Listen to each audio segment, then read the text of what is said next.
예, 다시 흔들리는 시장인데요. 중심을 좀 잡아보죠. 오늘 10시의 시황 해설은 테이버 작가님과 함께 하겠습니다. 어서 오십시오. 안녕하세요. 주제부터 한번 보겠습니다. 주제가 좀, 또 무시무시합니다. 네, 다시 찾아온 3고의 공포. 고물가, 고금리, 고환율 뭐 이런 걸 얘기하는 거겠죠. 예, 그런 가운데 시장을 뚫고 나갈 종목은 무엇이냐 볼 텐데요. 궁금한 게 하나 있어서요. 주말에도 방송하고 일하세요? 주말에 어떻게 보내시고 개인 투자자들은 주말을 어떻게 보내야 됩니까? 네. 주말 같은 경우에는 일단은 한 주 동안 놓쳤던 보고서 다시 한번 체크를 해보고요. 그리고는 제가 혹시나 좀 실패한 투자라든지 이런 걸 복귀할 때도 있고요. 그리고는 또 주간에 대해서 마무리해야 하기 때문에 주봉 차트를 열어놓고 환율이라든지 뭐 대형주라든지 이런 것들에 좀 차트도 분석을 하는 편입니다. 네, 안 놓으시는군요, 결국 주말에도. 네. 예. 잘 쉴 필요도 있긴 한데 주말에는 이제 주중에 놓쳤던 걸 좀 확인하는 그런 과정들을 보내시고요. 오늘 말씀드린 그 주제는 조금 무거운데 왜냐하면 금요일에 미국에 이제 PCE 물가가 나왔는데 기대보다 높게 나오면서 시장을 누르고 있지 않습니까? 인플레에 대한 우려, 시장에 미치는 영향은 강도는 어느 정도로 보세요? 근데 저 같은 경우에는 지금 이번에 PC 물가가 높게 나온 부분에 대해 가지고 크게 걱정은 할 필요가 없다라고 말씀을 드리고 있는데 왜 그러냐 그러면은 저희가 이제 2월 초에 FOMC를 겪고 난 이후에 고용 지표가 높게 나왔고요. 그다음에 CPI 지표도 높게 나왔습니다. 그러면서 채권 시장 같은 경우에는 이제 상당히 약세를 보이는 흐름을 이제 2월 내내 이어가고 있었는데 이 부분에서 주식 시장은 계속해서 심리적인 매수로 인해 가지고 버티고 있던 모습을 보였고요. 지난 금요일 기준으로 보시면은 나스닥이 여전히 200일 기준선을 터치하면서 마무리했습니다. 말 그대로 지금 미국의 이제 우리나라도 마찬가지겠지만 주식 시장은 심리적으로 버티고 있다. 이런 상황에서 PC가 조금 높게 나왔지만 그럼에도 불구하고 지난 금요일 장중에는 빠진 게 없습니다. 그러니까 말 그대로 이제 장중의 시가와 종가를 기준으로 보시면은 미국 시장도 결국에는 보합 마감을 하는 것을 보였기 때문에 이런 관점에서 여전히 심리는 강하다라고 생각하기 때문에 지금 우리가 지켜봐야 될 것은 그래서 매수 심리가 무너질 것인가에 대해서 고민을 좀 해볼 필요가 있을 것 같습니다. 네. 그러니까 지금의 변동성 자체가 최근에 올라온 꽤 기조적 으로 볼 수 있는 상승세를 크게 훼손하면서 추세가 완전히 무너진 쪽으로 붙은 건 아니다 이런 말씀이신 거네요. 네. 네. 자, 그러면 말씀드린 것처럼 그런 가운데 이제 시장을 좀 이길 수 있는 기업들, 섹터들 알아볼 텐데요. 전반적으로 이제 기대감이 좀 낮춰지는 상황이고 주말에는 이제 양호에 대한 기대감이 이번 주 좀 있는데요. 어떤 업종이나 섹터들 좀 좋게 보고 계세요? 저는 좋게 보는 섹터보다 먼저 좀 눈여겨볼 만한 업종, 테마를 먼저 말씀을 드리고 싶은데요. 이번 주에 미국에서 실적 발표가 나오는 친구들이 좀 중요하다라고 말씀을 드리고 싶습니다. 왜냐 그러면은 저희가 지금 나스닥이 처음으로 조정이 나왔던 이유를 다시 돌이켜서 한번 생각을 해보면은 큰 하락이 나왔던 부분이 미국에서 소비자들이 신용카드 연체율이 올라가고 있다라는 얘기가 나오면서 첫 하락이 나왔다라고 볼 수 있고요. 이 부분에 있어가지고 추가적으로 하락이 나왔던 부분이 소매 판매 업체인 월마트죠. 유통업체인데 월마트가 또 마찬가지로 이제 미국 개인들의 자금이 부족해지고 있다. 저축액이 줄어들고 있다. 그다음에는 소비여력이 줄어들고 있다라는 이야기를 하면서 실제로 이제 IR 이후에 주가가 조금 많이 밀리는, 그러니까 심리가 좀 꺾이는 모습을 보였습니다. 그런데 이번 주에 예정돼 있는 미국의 유통업체 같은 경우에도 이제 코스트코라든지 크로고, 타깃 같은 이런 기업들이 실적을 발표하게 되어 있는데요. 이 기업들도 마찬가지로 이제 1년 동안 2023년의 실적에 대해서 좀 전망을 안 좋게 말할 가능성이 높은데 이 부분에 있어서 매수 심리가 꺾이는지를 좀 보셔야 될 것 같기 때문에 저는 눈여겨볼 만한 업종에서 지금은 미국의 소매 판매 기업들 이제 가이던스가 어떻게 바뀌느냐를 체크를 하시면서 시장 대응을 하실 필요가 있다. 아무래도 저희가 이제 2월 내내 전문가분들이 나오셔가지고 조정이 올 수 있을 것 같다라는 의견을 많이 말씀하신 걸로 알고 있는데 그 조정의 트리거가 이제 인플레이션보다는 실제로 유통, 소매 판매 업체들이 약간은 가이던스를 하향 조정하면서 나왔다라는 점에서 이 부분에 대해서 우리가 조금 체크를 해봐야 되지 않을까라고 생각을 하고 있습니다. 유통주 실적을 잘 봐야 된다는 건데요, 미국은. 그러면 지금 말씀하신 거는 유통주의 실적이 좋게 나와서 주가를 끌어올릴 요인보다는 가이던스가 나쁘게 나오면서 흔들릴 수 있는 가능성이 조금 더 말씀 들어보면서 뉘앙스가 크네요. 네, 그 부분에 있어가지고 얼마나 매수 심리가 버텨내느냐라는 부분이 조금 중요할 것 같은데 지금 전문가들은 계속해서 말하는 게 이제 S&P 500도 그렇고 나스닥도 그렇고 조금은 이제 PER 측면에서 비싸다라는 이야기를 많이 하고 있습니다. 근데 그럼에도 불구하고 계속해서 이제 좀 심리적으로 매수가 들어오는 이유는 최악은 지났다. 라는 것이고 금리도 이제는 거의 이제 상단에 다다랐다. 말 그대로 이제 채권 시장에서는 2월 내내 계속해서 배팅이 나왔던 게 채권 금리 상단이 5%에서 5.5%로 계속 밀려 올라가면서 채권 시장이 약세를 보였지만 네. 주식 시장은 그것을 어떻게 보면 무시하면서 버텨내는 모습을 보였거든요. 그게 지금에서 조정의 이유가 된다라는 거는 조금은 그죠 하락의 이유를 갖다 붙인다라고 볼 수 있는 부분이기 때문에 저희는 정말로 이제 실적이 어떻게 되느냐에 대해서 조금 집중을 해볼 필요가 있을 것 같습니다. 예, 시장에 대한 뷰는 그 정도 하고요. 이제 또 공략해 볼 만한 업종, 종목, 섹터 이야기하겠습니다. 사실은 장이 뭐 부정적으로 흘러가서 많이 빠지면 안 사는 게 최고죠, 사실은. 그런데 지금 자체는 그렇게 작년처럼 막 흘러내리면서 가는 장은 아니기 때문에요. 그 가운데서 순환매가 돌고 또 주가는 좀 약하지만 투자의 기회가 충분히 있는 거죠.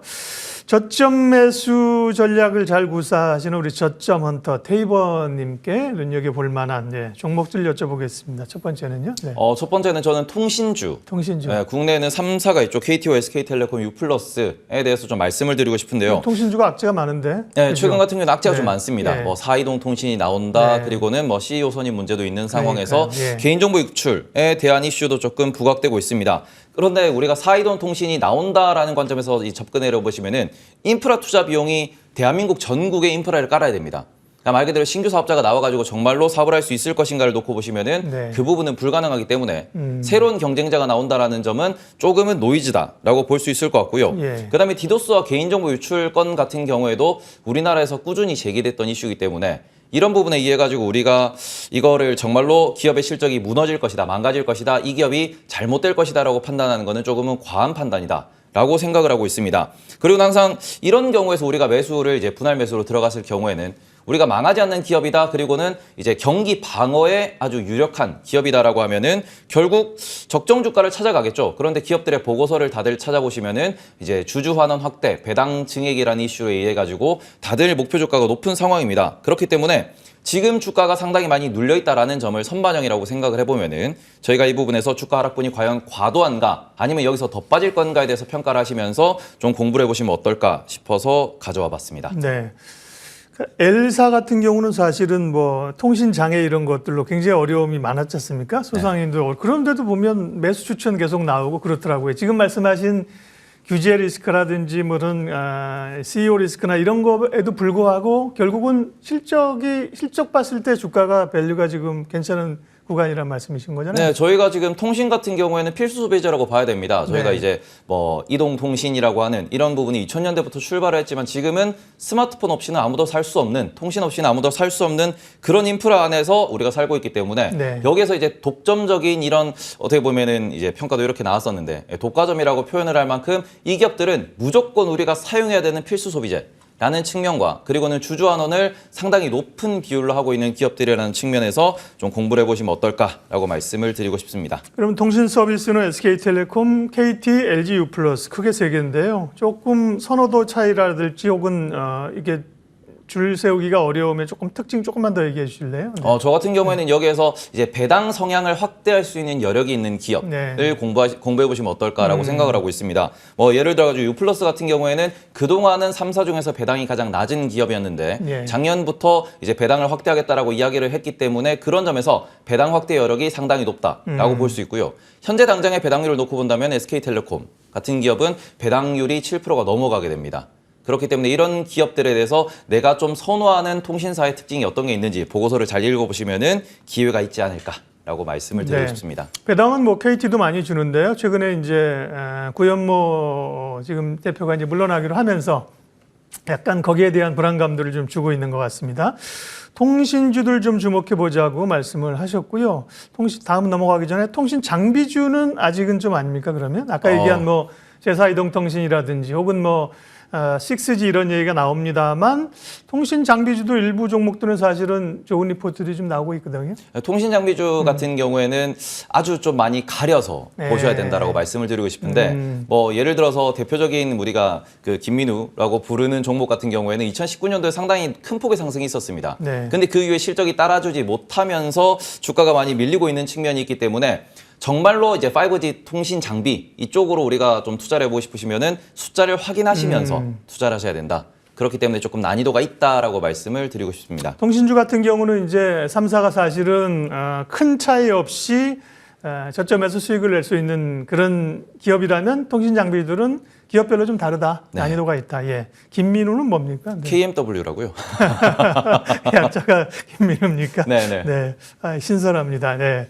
KMW뿐만 아니라 뭐 최근에 뭐 HFR 뭐 이런 좋은 보고서가 나오는데 스타들이 조금 더 많이 하셔야 된다는 거고요. 그쪽은요. 다음 또 우리 테이버님이 또 주목해 볼 히든 밸류 종목이 한 종목 더 있는데요. 다음은요. 예.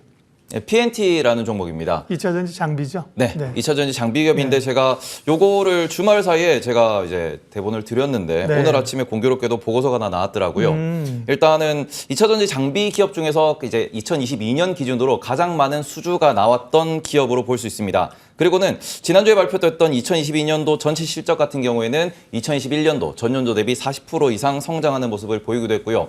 지금 수주 잔고는 일단 제가 계산했을 때는 1조 원이 넘는 걸로 좀 계산이 됐는데 오늘 네. 아침 보고서에는 2조 원이 넘을 수 있다라는 얘기까지도 나왔습니다. 그러니까 말 그대로 지금 현재 가치 평가 기준에서도 앞으로의 성장률 기준에서도 그리고는 2차 전지의 시황 기준에서도 여전히 장비 투자는 발생할 수밖에 없고 그 부분에서 1위를 하고 있는 기업이기 때문에 여전히 매력적이지 않나라고 생각하고 있습니다. 네.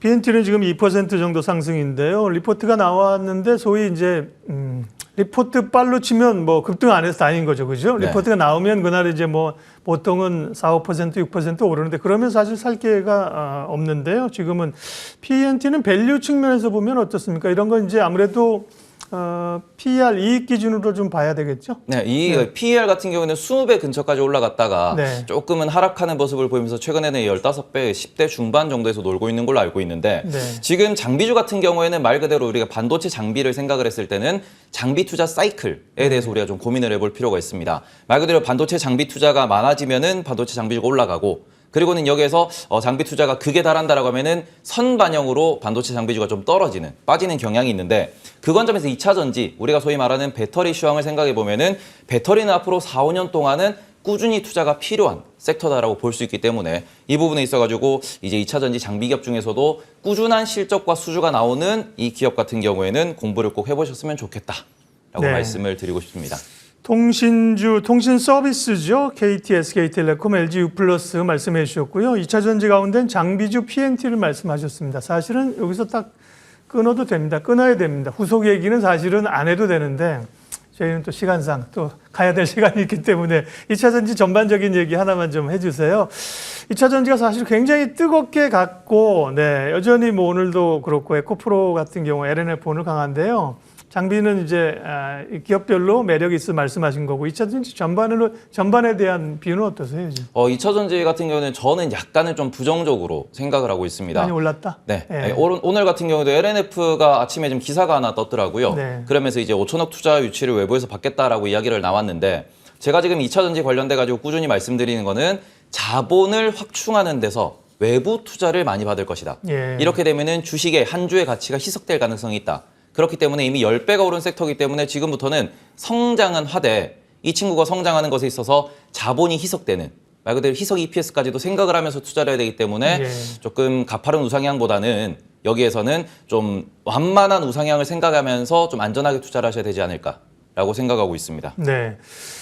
그래서 이제 그런 것 같습니다. 섹터가 좋다는 것보다도 사실 섹터가 좋으면 뭐 ETF를 사지 않는 이상 그렇죠. 근데 섹터 안에서 어떤 기업이 밸류가 있고 가격 매력과 함께 살 수 있느냐 이런 쪽에도 좀 집중하시기 때문에요. 오늘도 이제 장비주 PNT까지 살펴봤습니다. 희망의 해설자들 이 내용은 저희 머니투데이 방송 유튜브에서 내용을 참고하시면 다시 보실 수 있으니까요.